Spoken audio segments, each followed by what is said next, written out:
Começa agora o programa Espírito e Vida, uma produção da Federação Espírita do Rio Grande do Norte.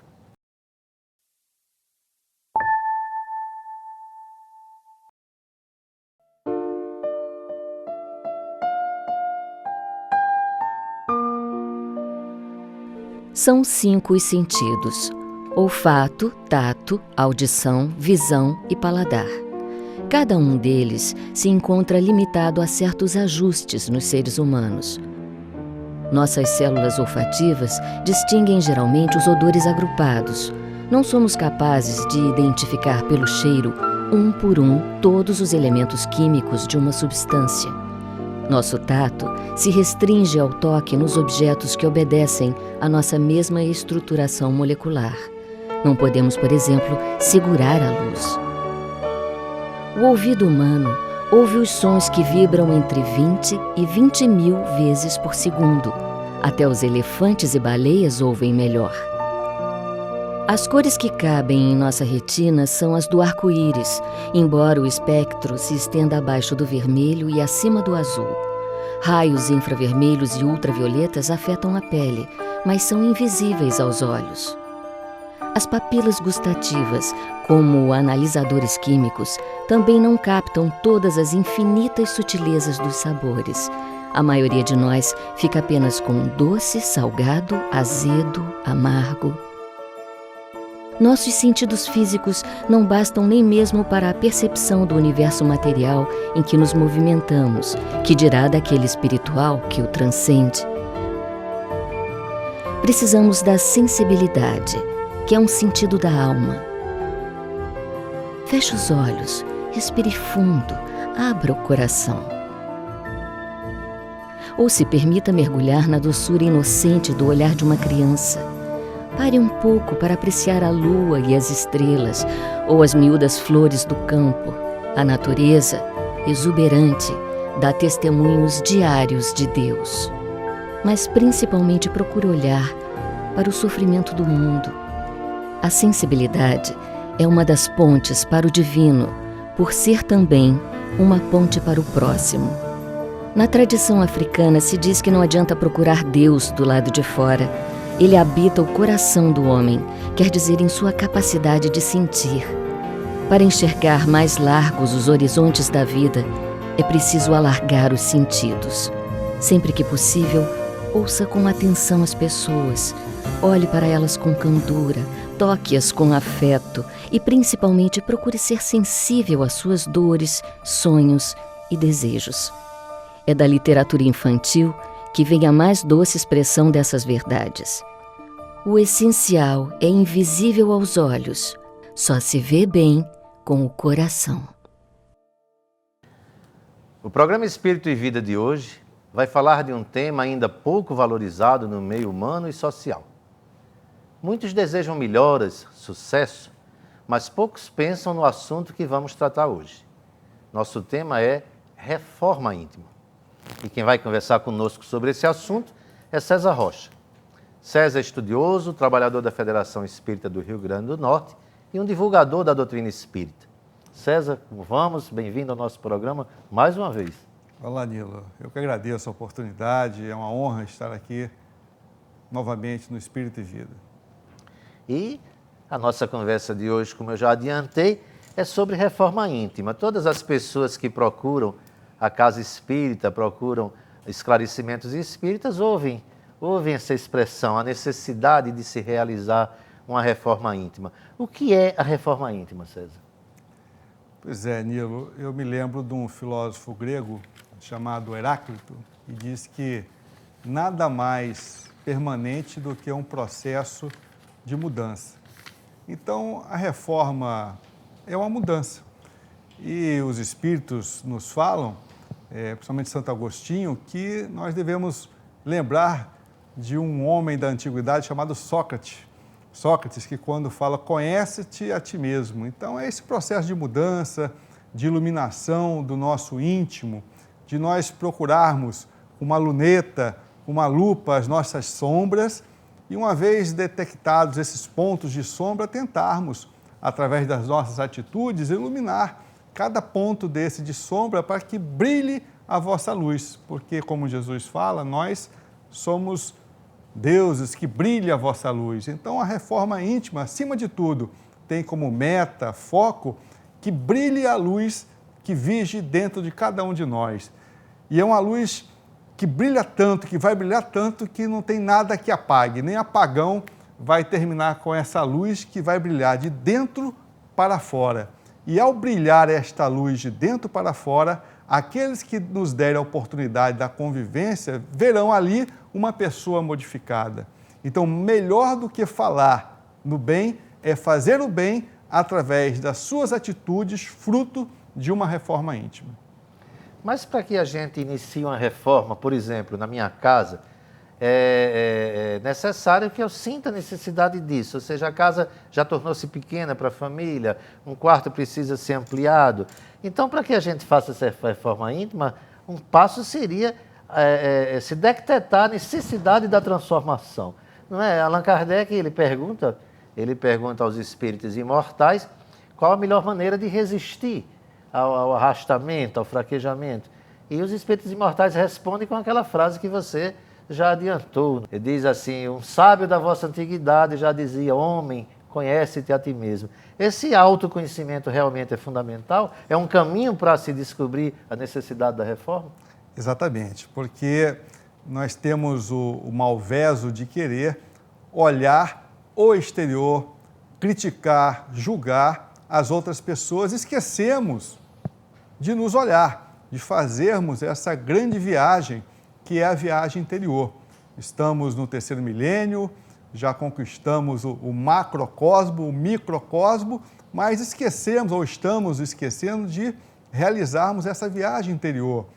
Quem sou, de onde vim, para onde vou, o que devo modificar.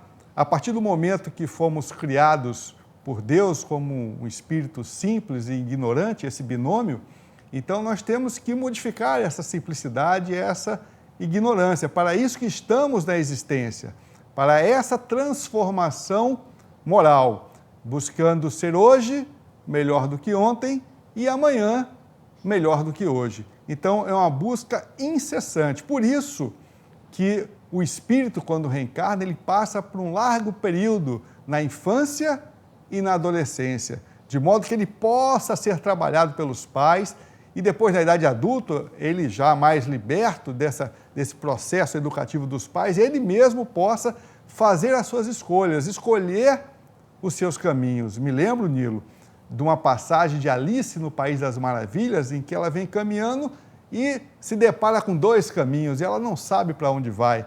E ela pergunta a uma pessoa que está na encruzilhada: qual caminho devo seguir? E a pessoa diz: para onde você quer ir? E ela fala: eu não sei. E aí vem a resposta magistral: para quem não sabe, qualquer caminho serve. Então os Espíritos dizem para todos nós: saiba o quanto antes qual é o seu caminho, para que você bem possa aproveitar o tempo aqui na vida. E para saber o caminho, com certeza, temos muitas coisas a modificar, porque se este planeta é de provas e expiações, apenas acima dos mundos ditos primitivos, temos ainda muito o que modificar, porque somos espíritos perfectíveis, não somos perfeitos, muito pelo contrário, ainda temos muito egoísmo, muito orgulho, muita vaidade, e essa reforma íntima vai trabalhando paulatinamente cada processo desse. Agora, nós temos que querer. Se nós não quisermos, fica muito difícil. E Jesus, sabendo disso, quando ele chegava perto de uma pessoa, ele perguntava: o que você quer que eu faça? Porque se você não quiser, fica muito difícil. Isso levanta uma questão interessante, é que as pessoas afirmam: mas é difícil, é complicado, e usam isso como pretexto para não iniciar. Mas Allan Kardec, na questão 909 do Livro dos Espíritos, ele pergunta assim: o homem pode vencer as suas más inclinações, as suas más tendências pelos seus próprios esforços? E o Espírito de verdade tem uma resposta até entristecida. Ele diz: pode sim, mas quão pouco de vocês o tentam de verdade. Ou seja, nós, na verdade, não nos esforçamos. Nós, na verdade, não levamos a cabo esse esforço na busca do processo de melhora pessoal. Mas a gente vai continuar conversando sobre isso daqui a pouco, no próximo bloco. O assunto é reforma íntima e Quem está conversando conosco é César Rocha. Voltamos já.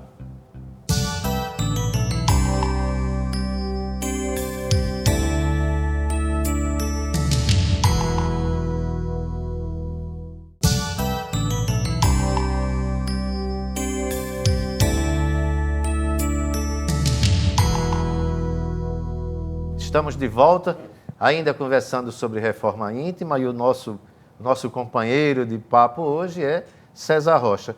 A pergunta que nós deixamos no bloco anterior é a respeito dessa dificuldade que as pessoas colocam em se empreender a reforma íntima. E eu citei a resposta do Espírito da Verdade quando diz que é possível a gente conseguir essa mudança, mas que na verdade nós tentamos muito pouco. Por que as pessoas não se dispõem, na verdade, a essa transformação pessoal? Por que as pessoas colocam obstáculos nesse processo?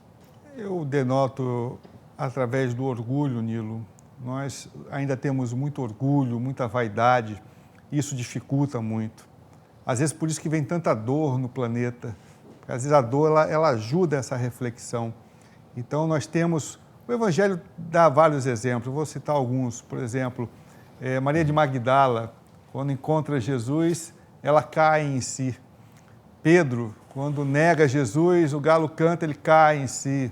Judas, entrega Jesus pelas moedas, depois se arrepende e cai em si. Então, nesse processo pedagógico, o erro ainda acontece e é natural, mas a partir do erro, você cai nesse arrependimento, sofre, e nesse sofrimento, você muitas das vezes descobre e começa a reparar. Então, o que eu vejo muito é que o que é ser espírita, na realidade, é ter apenas o conhecimento? Não. Dizem que o espírita tem 3 fases. A primeira fase, quando ele conhece a doutrina. A segunda fase, quando ele estuda a doutrina. E a terceira fase, que é a mais importante, quando ele transpira através dos seus poros em atitudes de amor. Essa é a parte mais importante, porque desta forma, nesse ato de amor, que é uma caridade em ação, ele estará com certeza demonstrando essa reforma íntima, porque ninguém dá do que não tem. E para que você possa se dar, que é diferente de apenas dar, você tem que ser uma pessoa transformada.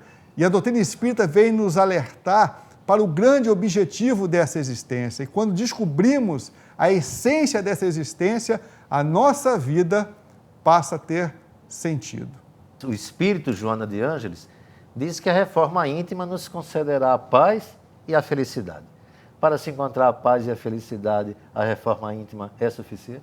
Ela ajuda bastante, viu? Ela ajuda bastante, mas a reforma íntima é o primeiro passo, o nome já está dizendo, ela é íntima e interna.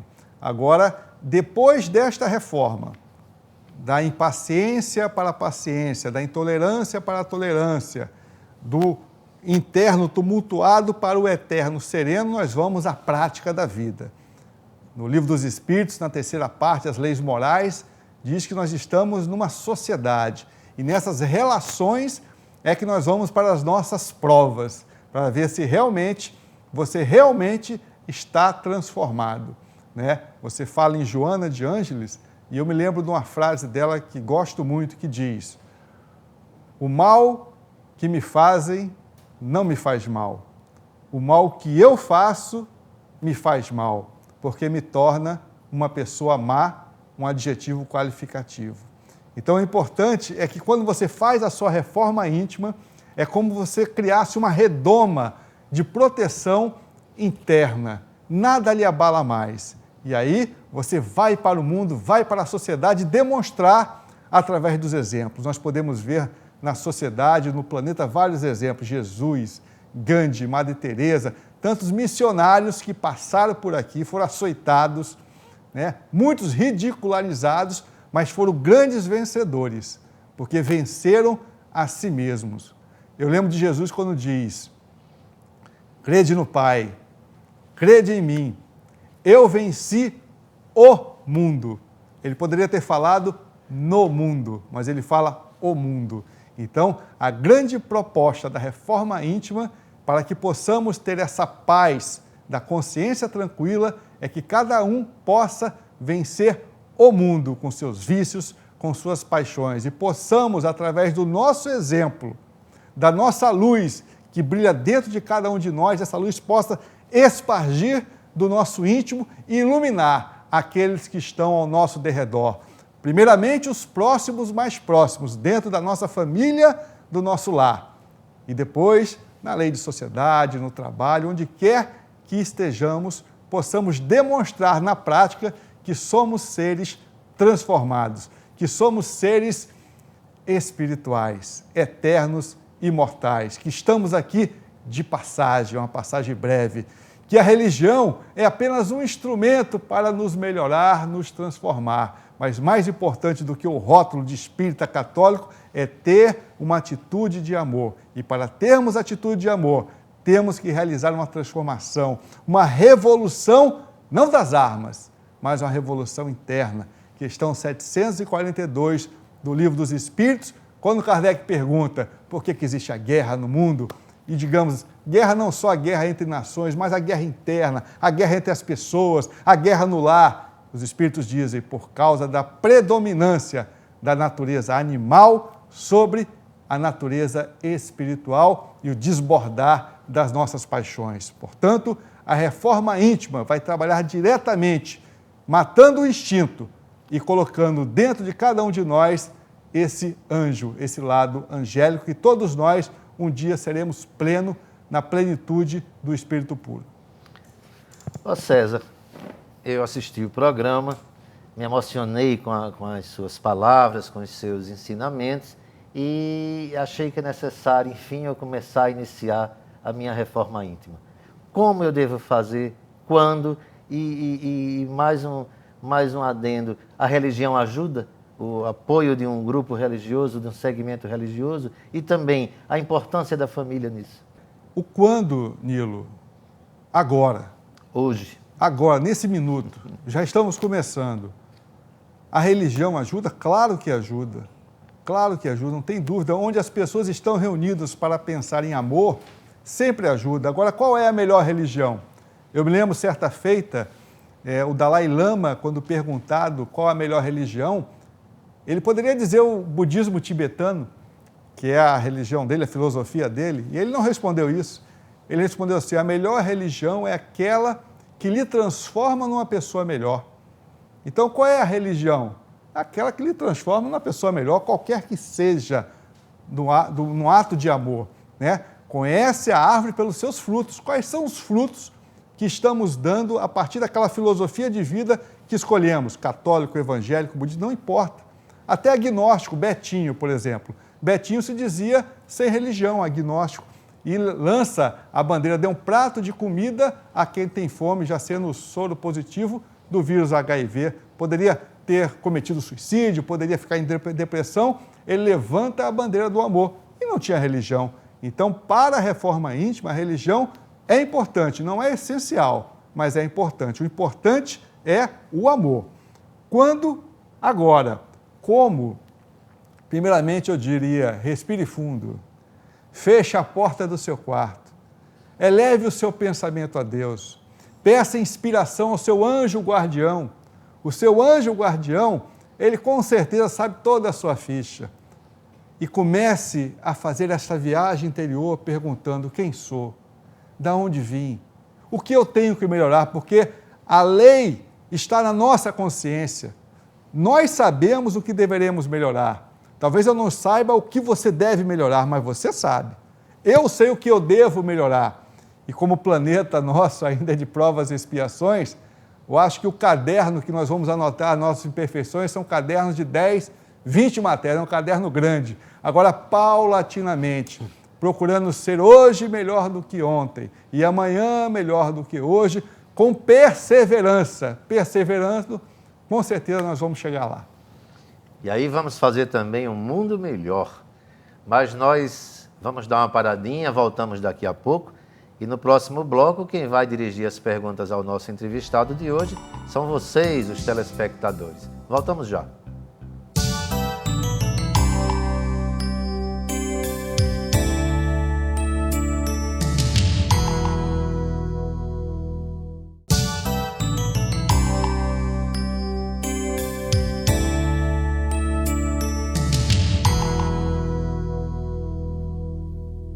Nós vamos agora ao quadro O Espírito e Vida Responde, no qual vocês, os telespectadores, é que dirigem as perguntas ao nosso entrevistado. E o nosso entrevistado de hoje é César Rocha e o assunto é Reforma Íntima. Quando Paulo de Tarso fala do homem velho e do homem novo, seria um exemplo de reforma íntima? Exatamente, é um exemplo. O homem velho é aquele homem carcomido, aquele homem das paixões, aquele homem do ontem. O homem novo é o homem do terceiro milênio, do porvir, um homem modificado, um homem que realmente ele deixa de ser macho e passa a ser homem, um homem íncito nesta sociedade com um papel a desempenhar. Existe algum manual para a reforma íntima? Se nós somos cristãos, o grande manual é o exemplo de Jesus aqui na Terra. Jesus como modelo e guia da humanidade, o espírito mais evoluído que esteve aqui entre nós, é o melhor exemplo. Não tem nenhuma letra escrita, mas as suas atitudes, os seus exemplos, o seu perdão na cruz, quando diz, Pai, perdoa, eles não sabem o que fazem. Que melhor cartilha do que esta? Porque podemos imaginar, quando Pedro pergunta a ele se deveria perdoar 7 vezes, e ele fala 70 vezes 7, alguém poderia dizer, mas ele falou da boca para fora. E na prática, crucificado, ele volta a enfatizar o perdão no seu exemplo. Então, para nós, cristãos, Jesus é modelo e guia. Só tem um detalhe, é Jesus de consciência, não de conhecimento. Porque Gandhi, certa feita na Índia, disse que os ingleses eram cristãos e dominavam o seu povo, porque tinham conhecimento e não tinha consciência do conhecimento. Então, o mais importante nesta cartilha de Jesus é termos a consciência, transpirarmos através das nossas atitudes os exemplos da nossa reforma íntima. Se eu fracassar nos meus esforços para melhorar? É normal, meu irmão. Capítulo 7 do livro O Céu e o Inferno, da Codificação Espírita, publicado em 1865. Todos nós erramos, mas depois deste fracasso do erro, passaremos por 3 fases. A primeira, o arrependimento, depois o sofrimento ou expiação, como ele chama, e a terceira fase, a grande oportunidade, reparar, recomeçar. Essa é a misericórdia do Pai. Por isso que um dos princípios da nossa doutrina é a reencarnação. Se você não puder começar nesta existência, teremos outras existências para recomeçar. Porque, meus amigos, a viagem é longa, mas aperte os cintos e vamos viajar. Eu gostaria de saber se vou ter a ajuda dos espíritos no processo de transformação moral. Todos nós temos uma pessoa, um espírito chamado anjo guardião, muito esquecido. Não é um cão de guarda, mas é um espírito mais evoluído, que está ao nosso lado, sempre nos intuindo, nos inspirando. Agora, nós temos que estar na sintonia. Às vezes ele fica triste porque a nossa sintonia vai mais para os nossos vícios, paixões, e ele se afasta um pouquinho, mas logo que você entra na sintonia, ele se conecta com você. Então, ele vai ajudar, ou eles vão ajudar, os espíritos, amigos, vão. Mas nós temos que dar o campo mental propício para que haja sintonia vibratória. Então, aquela prece, aquele pensamento em direção, pedindo esta ajuda, e com certeza, nunca seremos desamparados. Eu tenho certeza que vocês todos gostaram dos esclarecimentos. César, muitíssimo obrigado por estar conosco e colaborar nessa conversa sobre reforma íntima. Eu que agradeço, Nilo, e muita paz, muita luz a todos nós e que prossigamos na nossa caminhada. Vamos agora ao quadro Literatura Espírita.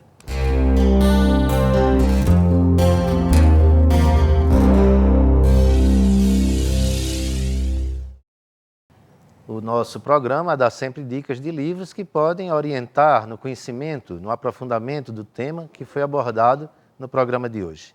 Diversas obras tratam do assunto. Anotem aí algumas. O Evangelho segundo o Espiritismo, Allan Kardec. O Livro dos Espíritos, também de Allan Kardec. O Homem Integral, de Divaldo Pereira Franco, psicografia do Espírito Joana de Ângeles. Fundamentos da Reforma Íntima, de Abel Gleiser e Carba Schutel. Manual Prático do Espírita, de Ney Prieto Pérez. Reforma Íntima sem Martírio, pelo Espírito Hermance Durfo, psicografia de Vanderlei de Oliveira. Agenda Cristã, de Chico Xavier, psicografia do Espírito André Luiz. Celeiro de Bênçãos, de Divaldo Franco, psicografia do Espírito Joana de Ângeles. Chegamos assim ao final do programa Espírito e Vida. Você pode entrar em contato conosco através do e-mail espiritevida@sintv.tv. Agradecemos a sua companhia, a sua sintonia e contamos com a sua presença amiga na próxima semana. Muita paz para todos nós.